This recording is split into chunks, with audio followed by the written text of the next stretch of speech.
Welcome friends, एक नए video के साथ मैं प्रोफेसर सीपी भसीन आपके सम्मुख हाजिर हूं।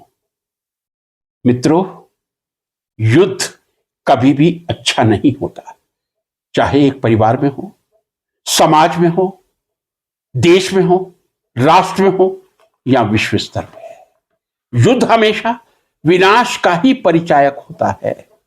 मित्रों, युद्ध हमेशा विनाश का ही परिचायक होता है। लेकिन अप्रैल के अंतिम सप्ताह में जो एक हृदय विदारक घटना दुष्ट पाकिस्तान ने भारत की धरती पर की थी, पहलगांव में 26 निहत्थे टूरिस्ट पर्यटकों की जिस निर्ममता से हत्या की थी, वो हत्या आने वाले कई वर्षों तक पाकिस्तान को कोसती रहेगी। क्यों इन निर्दोषों की हत्या की गई थी? कहां से वो आतंकवादी आ गए थे? एक प्रयास 2019 में भी मेरे देश में हुआ था, जब पुलवामा में अचानक अटैक कर दिया गया था। लेकिन उस समय मेरे देश के एक सैनिक को बंदी बना के, जिसका नाम अभिनंदन है और वो अभी हमेशा अभिनंदन का पात्र रहेगा, अभिनंदन को हम वापस छुड़वा के लाए थे। 2019 में ऐसा लगता था हमारा सीना चौड़ा हो गया है। पाकिस्तान, क्या आप लोगों को लगता है एक दुष्ट राष्ट्र, कह रहा हूं मैं दुष्ट राष्ट्र, जिसने 1947 में देश के 2 टुकड़े करवाकर जिन्ना को प्रधानमंत्री बनाकर भारत के अनेक नागरिकों को अपना घर छोड़ने के लिए विवश कर दिया था। मैं भी उन्हीं परिवारों में से। मेरे पिताजी उस समय कैमलपुर रावलपिंडी से आए थे और मेरी माता गुजरांवाला से आई थी। यहां आने के बाद दोनों का विवाह हुआ था। वो पीड़ा क्या थी, मैं समय समय पर, जब माता पिता के कई बार व्यक्ति इमोशनल होता है और जब जब पुरानी यादों में जाएगा और सब कुछ खोया हुआ याद करेगा, आंखों से अश्रु की धारा बहेगी। मैंने अपनी माता पिता के आंखों से वो अश्रु धारा देखी है। उसके बाद 1947 में ही पाकिस्तान ने फिर अपने कबीलियों के माध्यम से अटैक किया था। 1965 में हुआ, 1971 में हुआ, जब इंदिरा जी ने बांग्लादेश को अलग कर पाकिस्तान के 2 टुकड़े कर दिए थे। 99 में कारगिल का युद्ध लगभग 60 दिनों तक चला था। जब युद्ध प्रारंभ हुआ था, क्योंकि उससे लगभग 10 या 12 दिन पहले 26 निर्मम हत्याएं जो इस क्रूर पाकिस्तान ने की थी, सबका खून खौल रहा था। हर भारतीय के चेहरे पर एक मुस्कुराहट थी, विनाश के लिए नहीं, उस बदले की जिन्होंने हमारे देश के 26 बेगुनाह नागरिकों को, बिन गुनाह नागरिकों को मौत के घाट उतार दिया था। और पत्नी के सामने, जिसकी 7 दिन पहले शादी हो, और पति को मार देना, और वो भी कुछ आयातें सुनाने के लिए। मुस्लिम धर्म ऐसा नहीं कर सकता, लेकिन पाकिस्तान ऐसा जरूर कर सकता है। बहुत प्रसन्नता थी कि पाकिस्तान ने जो घृणित कार्य किया था, उसका उत्तर देने के लिए प्रधानमंत्री जी ने हमारी पूरी सेनाओं को, तीनों सेनाओं को खुली छूट दी थी, स्वतंत्र हाथ दिया था।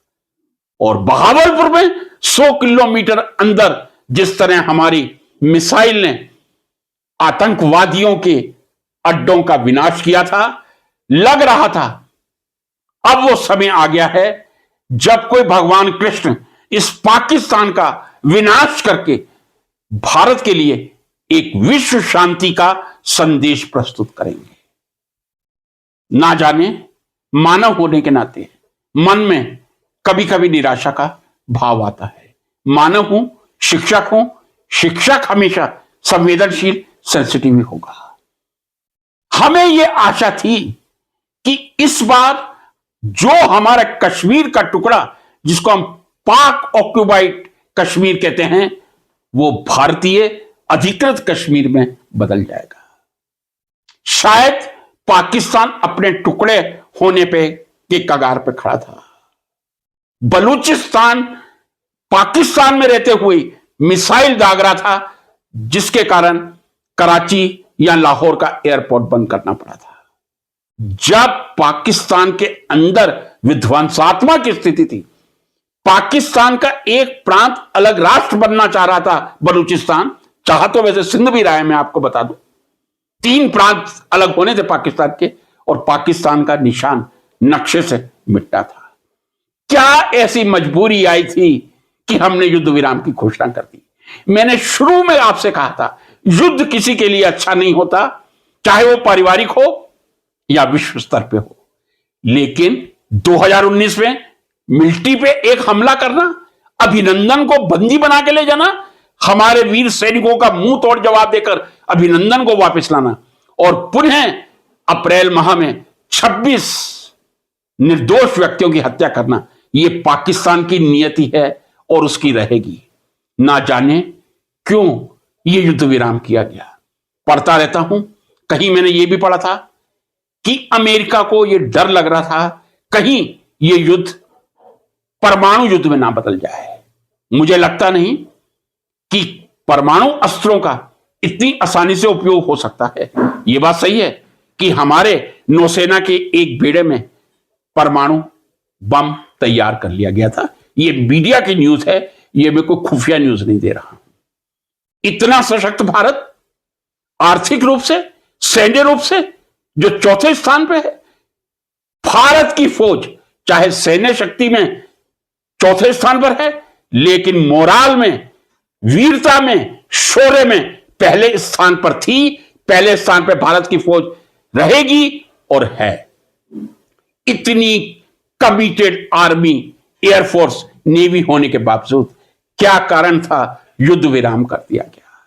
अपने मन को नहीं समझा पाता।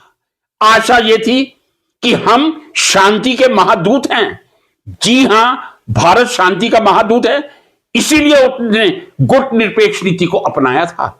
यदि शांति का परिचायक ना होता तो शायद पंडित नेहरू ने गुट निरपेक्ष नीति ना अपनाई होती।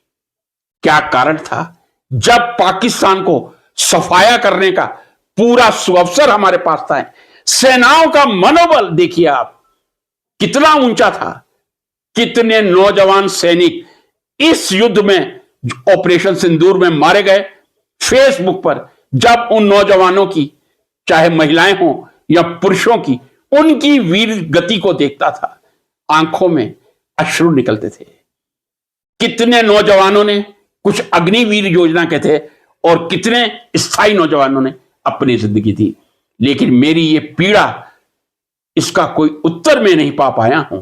क्या कारण था कि हमें जब पाकिस्तान को पूरी तरह खत्म करके एक विश्व शांति का संदेश देना था, ऐसी क्या मजबूरी थी कि डोनाल्ड ट्रंप के सामने हमें घुटने टेकने पड़े?